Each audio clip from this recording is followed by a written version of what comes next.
Thank you very much for joining us once again on the program, the FCT Call Center on ASO Radio and Television Services. The program that brings to you the activities of the FCT Secretariat, departments, and the agencies. And this program also gives every resident of the FCT the opportunity to participate in governance, and this is done via phone calls.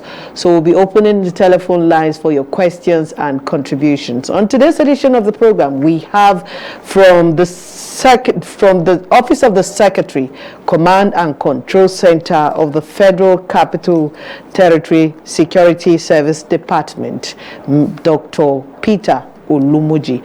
Thank you very much for joining us on the FCT Call Center. Thanks. Now, let's go straight to our focus of discussion today.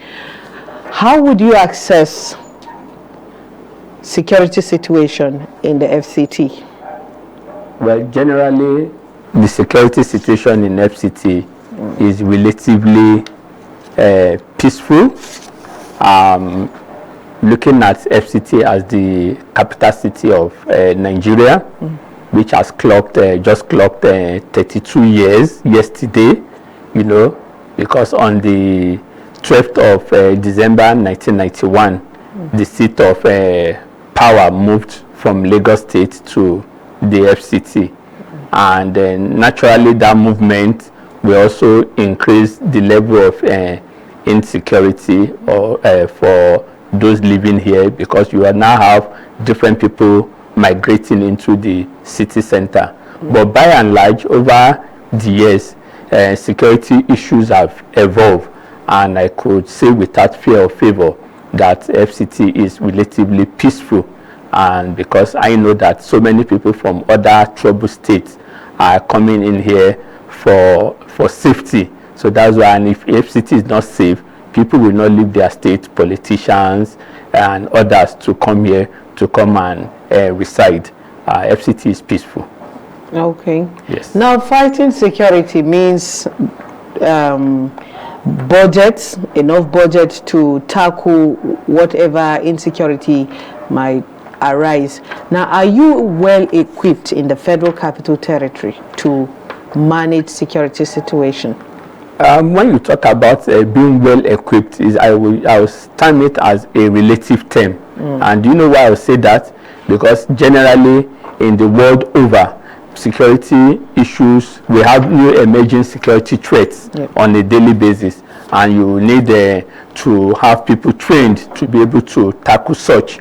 Before now, we were not talking about terrorism, in this part of the world. But some few years ago, down the line, 10 years down the line, the issue of security became on the front burner in Nigeria. Then also you talk about the cyber threats now that is ravaging not only Nigeria but the entire world. So technologies are being developed to ensure that they're able to tackle this emerging trend. So when you talk about well-equipped, security issues are evolving on a daily basis. So you cannot say because you've budgeted 10 billion naira for a security challenge last year that by this year it must remain 10 billion naira, because a new security threat might emerge from nowhere and you just have to tackle it headlong, and that might increase your budget. So when you talk about that, I want to say it's relative, because you cannot just factor that this is the exact amount you have to be spending on. Okay, away from budget, what about gadgets? Yes, gadgets too. We have a lot of new technology coming in that is being used to tackle security threats to lives and property. And in FCT, constantly the administration is acquiring more gadgets to ensure that they're able to tackle the level of insecurity that we are witnessing. We have the use of drone, which is also part of the new technology in tackling insecurity. You have also provided provision of logistics in terms of the vehicular assets, which the administration did some time ago and is still purchasing more for the various security agencies. You have the provision of other logistical assets for them in helping them in tackling the security threat and making sure that everybody in FCT can sleep with their two eyes closed. Okay. Yes. What about street lighting? Because it's one of the equipment also used in managing security situation in the FCT. In some places where you visit, you find total darkness in some places. We have visited during the course of carrying out research on security situation in the FCT. What are you doing to improve the lighting system, the street lighting system in the FCT? Just like you have rightly mentioned, good illumination accounts for good security. The criminal-minded persons will not want to be seen. They want to hide and carry out their trade in darkness. So anytime you have a location that is well illuminated, the criminal-minded people are always afraid to come in there to perpetrate their evil acts, except those who are daredevil that are ready to beat all odds. Now, when you talk about the street lights, if you go around the capital city, you will see that there's a lot of installation of solar lighting, street lights everywhere. But unfortunately, again, we realize that with this good and lofty idea and projects that the administration have put in place, we now realize also that the vandals have been going from one place to the other to vandalize these solar street lights. Practically, if you go to Kado roundabout, you realize that some of these street lights that have been put there for the benefit of the residents, some criminal-minded persons have gone there to remove some of those street lights. If you go towards this road that leads to NJC, EFCC headquarters, you also witness some of these, these vandals on a daily basis, vandalizing government infrastructure and critical assets, not knowing that this street light that have been put in place there is for the benefit of the resident and to also check the level of insecurity. So by and large, the FCT administration is playing our own role. We want to also urge that those who are in this habit of vandalizing street lights should desist from it, because we have a special tax team that the FCT minister has been inaugurated and is clamping down on them. Aside the NSCDC, which is their statutory mandate in checkmating vandalism of critical asset and national critical infrastructure and national assets. Okay. Yes. Now we are in the festive period where there is an increase in crime and criminalities in everywhere, all over the world, the country. What are you doing to ensure residents enjoy this festive period peacefully and safely? When it comes to festive period, naturally, crime rate is always on the high side, because those who have not been able to, let me use that term, made it, we want to attack others and dispose them of their possession. And the FCT administration, in conjunction with all relevant security agencies, are aware of this, and they were not waiting until this festive period. The FCT Police Command have been proactive even before now. They've been ensuring that constant raid of criminal hideouts and arrest of suspects has been ongoing, So they've been achieving this. Now, these are preparatory ground for the festive period. And I know that in the FCT, this coming festive period, the residents have nothing to fear, because measures have been in place to ensure that every location, especially where you have the what do I call it now, the parks and the rest, are covered, and also the residential axis. The FCT Police Commissioner, CP Garba Aruna, have been meeting with his operational team, and they've been strategizing and they've been updating the FCT minister. Other security agencies like the DSS, the Civil Defense, and the rest too have been meeting, and they've been collaborating in synergy. So I want to assure the residents of the FCT that this festive period, they have nothing to fear, because their security is guaranteed. Okay. Yes. You're watching and listening to the FCT Call Center on National Radio and Television Services. Today we have the Secretary, Command and Control Center, the Security Services Department of the Federal Capital Territory Administration, Dr. Peter Ulumuji. Once again, stay with us. We'll be back shortly.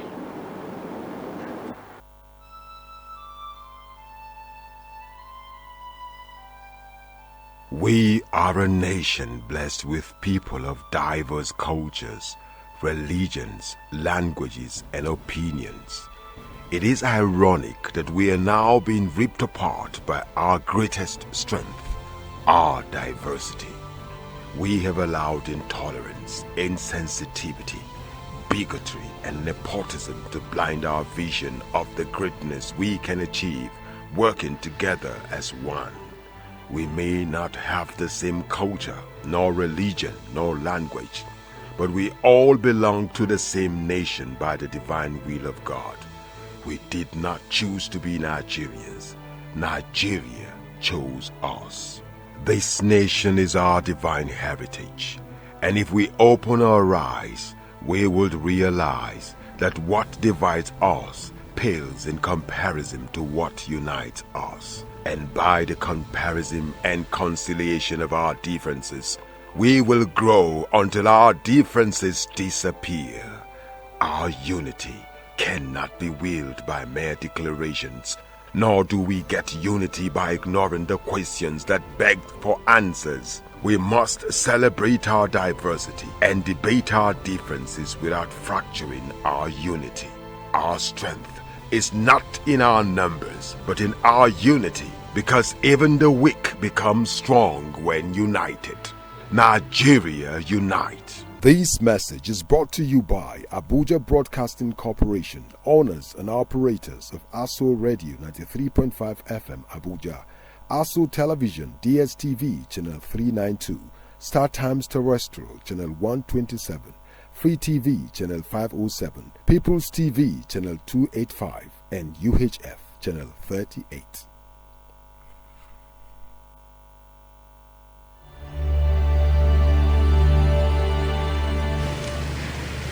Mr. President, last Saturday, the country which I have the honor to represent, the Federation of Nigeria, became independent and assumed the rights and the responsibilities of a sovereign state. Today, Nigeria has been admitted into the United Nations organization and assumes still more responsibilities. I wish to make our position plain beyond any matter of doubt as regards the African continent. We in Nigeria appreciate the advantages which the size of our country and of its population give us, but we have absolutely no aggressive intentions. We shall never impose ourselves upon any other country and shall treat every African territory, big or small, as our equal, because we honestly feel that it is only on that basis of equality that peace can be maintained in our continent.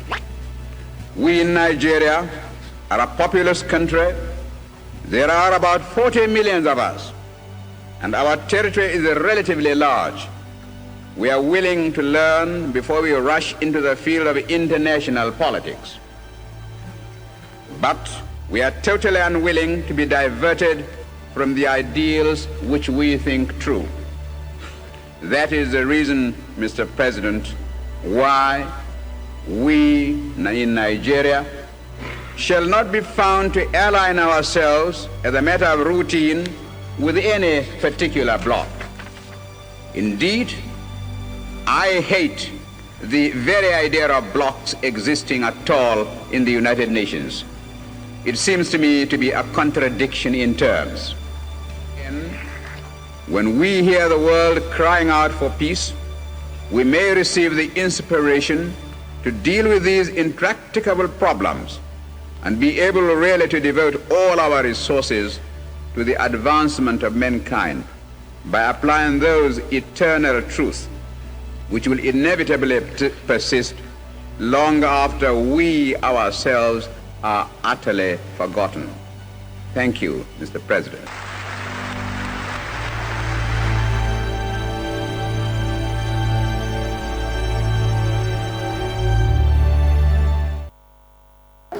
You're watching and listening to the FCT Call Center on ASO Radio and Television Services. Today we have from the Security Service Department of the Federal Capital Territory, Dr. Peter Olumuji. He's the Secretary, Command and Control Center.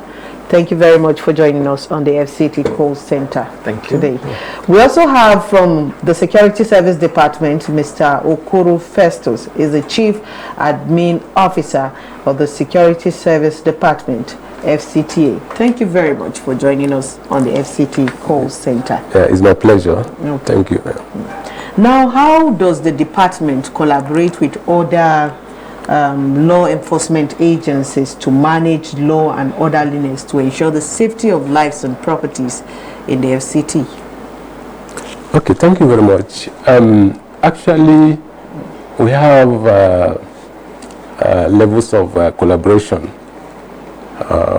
We collaborate at all levels. First of all, at the policy level, we, we have FCT Security Committee. So the FCT Security Committee comprises of the heads of all the security agencies domiciled in the FCT. And the Security Committee is chaired by the Honorable Minister of the FCT, and the Director, Security Services Department, is the head of the Secretariat.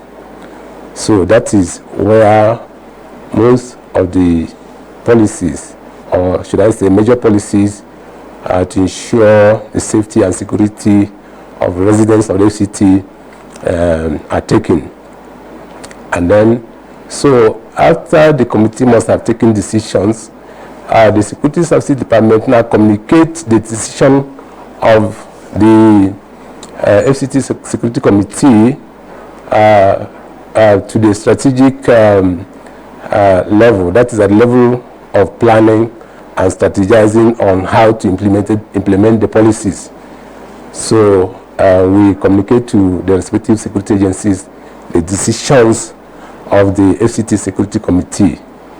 And then at the level of implementation, that is operational level, we provide the logistics support necessary for the security agencies to carry out their responsibilities. So, and again, in terms of interfacing, we interface with the security agencies on specific issues of security concern to the FCT. So we take up issues that borders on the FCT security, and we interface with other agencies and see how they can, take action to to alleviate the problem. Then again, all the security agencies in the FCT render periodic reports to the FCT administration. So from the reports, we generate intelligence reports on matters concerning the FCT, and we communicate the intelligence reports to the respective SDAs for appropriate action. We also facilitate what we call complementary intelligence gathering. That is, our sources scattered all over the FCT provide information to the Security Services Department, which we forward to the respective security agencies for proper action. So these are the ways we collaborate with the security agencies. Okay. Dr. Olumuji, recently there was high rate of disappearance, alleged disappearance of private parts, genitals in the FCT across the country. Now, how is the Security Service Department handling this public outcry of the sudden disappearance of private parts among residents? Yes, when that outcry started some few months ago, like you just rightly used the right word, alleged, because from when it started like a joke, and before you know, it became a daily occurrence, and I can also say it became an hourly occurrence, that anywhere you go to, somebody is being lynched, you know, by the crowd, not even knowing what has happened. And the FCT Police Command had to go into it to critically carry out discreet investigation into all these allegations. And from their findings, they found out that nothing like that was really happening. It was just people raising false alarm, and nobody is ready to check it at the spot. And before you know, they start lynching innocent residents of FCT, you know. And what the action the FCT Police Commander took is that all these people that raised this false alarm were now apprehended and taken to the law courts. You know, that is why, before you know, this issue, this alarm of manhole disappearance, yes, because as many as 50-60 suspects that were arrested by the FCT Police Command, investigated and taken to court, we realized that there was nothing like that.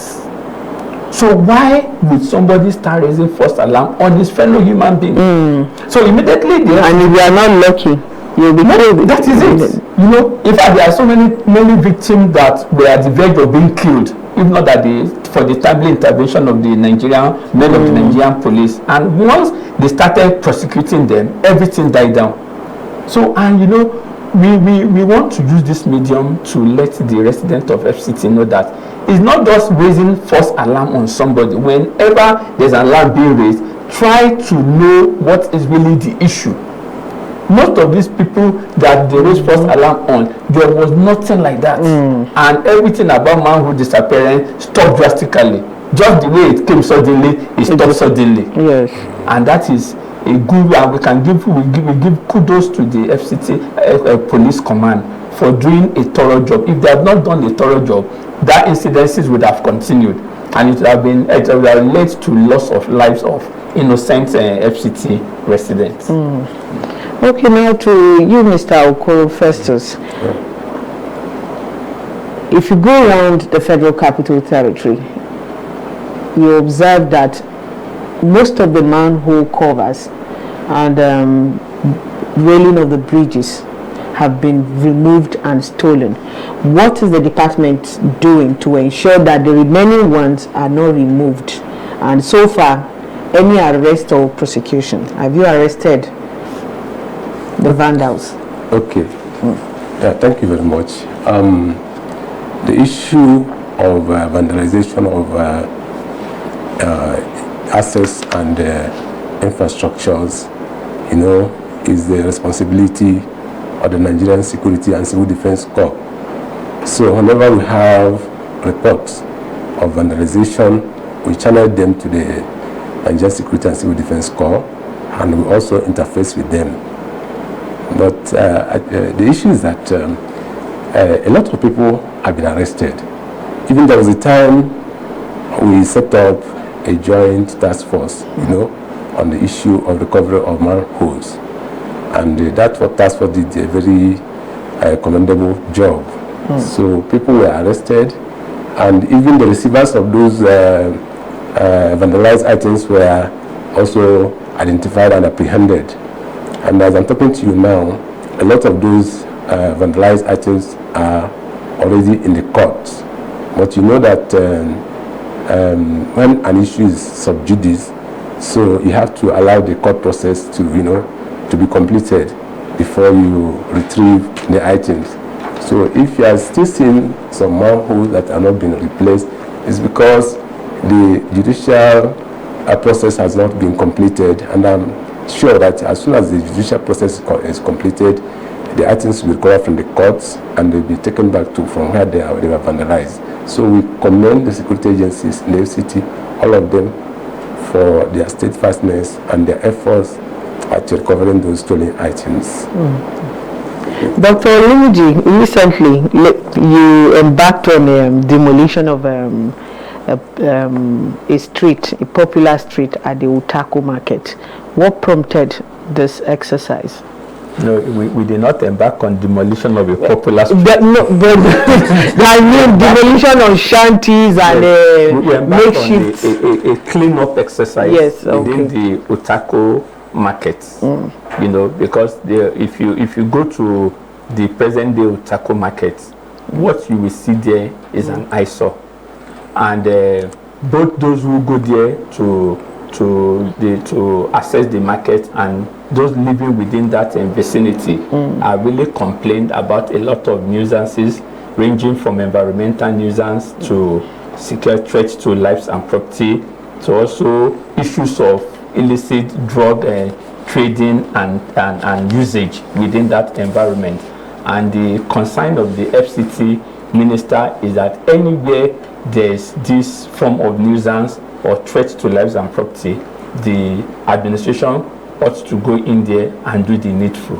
And that is why we have to go into Otako Market, back of Otako Market now, but we are still going into the Otako Market itself, because what we saw there during these few days we operated within that axis, we saw that if there's any major fire outbreak there, valuables will be lost, because people have taken over parking lots, walkways in carrying on their businesses.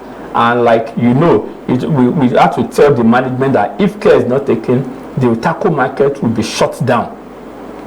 Not shutting it down, not because the FCT administration does not want the shop owners there to enjoy their festive period sales, but again, you take the issue of safety first.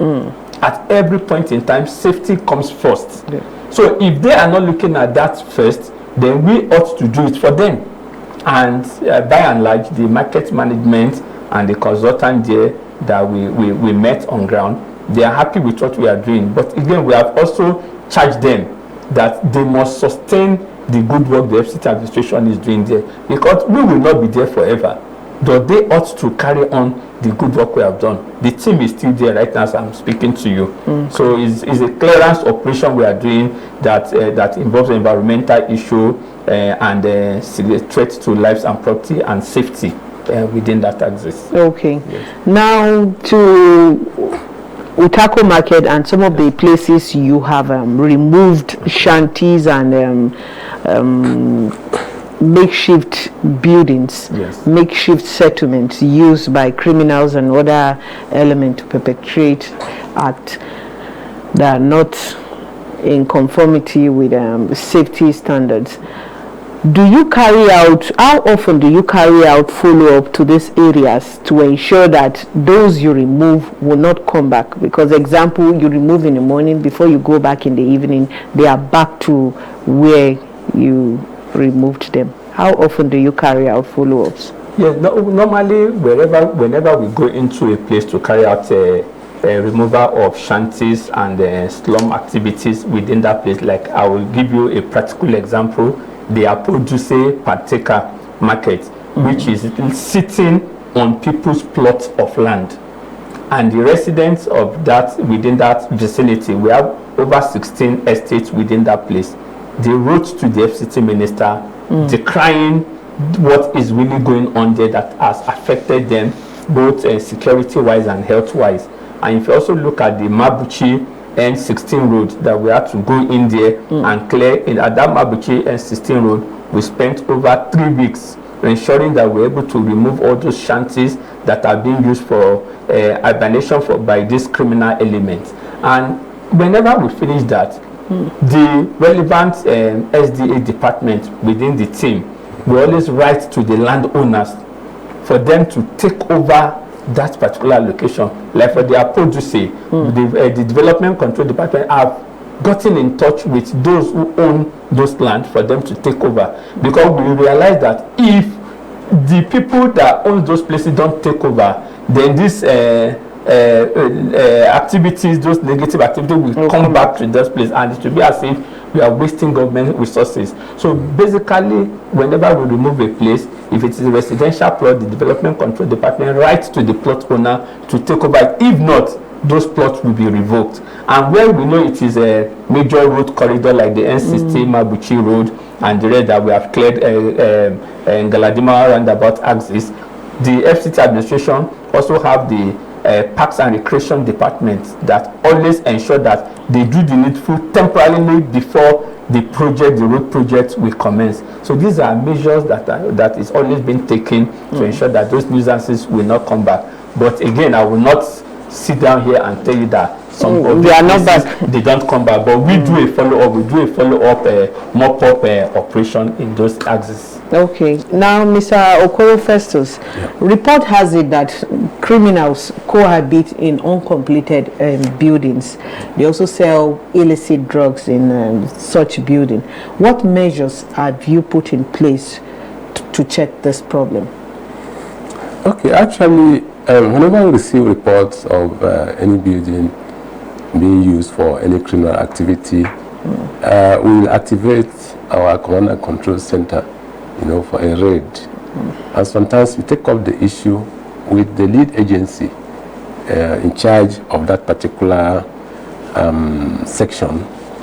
So, for example, if it's the issue of trafficking in drugs or peddling in drugs, we will contact the National Drug Law Enforcement Agency, the ICT Command, for a raid.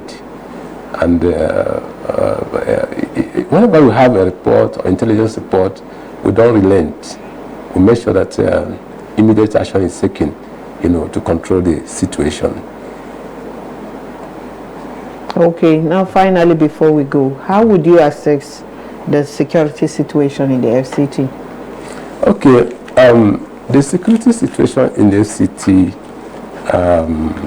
is stable, and I think FCT, when you compare to some other locations in the country, FCT is still the safer place. The challenges we are having is the incursion at the fringes, of FCT, and that is because of bandits or kidnappers that infiltrate from the neighboring states. So that's the major challenge we are having. And the security agencies are also taking proactive measures to ensure that their activities are curtailed in the city. And then we have the problem of influx of people, So they put a lot of pressure on the infrastructures and resources, including the security situation. So these are the areas. Although we cannot deny also that there are people who are running criminal enterprise who determined from their place that because Abuja is a cosmopolitan city, they wish to take advantage of the situation, But the good news is that the security agencies in the city are up and doing, and they are not relenting in their efforts to ensure that the security situation or the insecurity is brought under control. Now, finally, how can residents report security concerns and get quick response? Okay, there are so many avenues of report. First of all, if you are living in a locality, you should, get in touch with the local security outfit, that's the government security outfit closest to you. Whether it's the police or the NSDDC or the DSS office. So it is important to, get the contact phone numbers. And again, residents can take advantage of the FCT call center. So when we receive information from the call center, we immediately forward it to the security agencies for appropriate action. So, and there are some emergency numbers that residents can call, in order whenever they have any challenge or emergency situation. I think the FCT call center number, that one I can give right here now. Okay, go ahead. Okay. The toll-free number is 080 312 30330. Okay.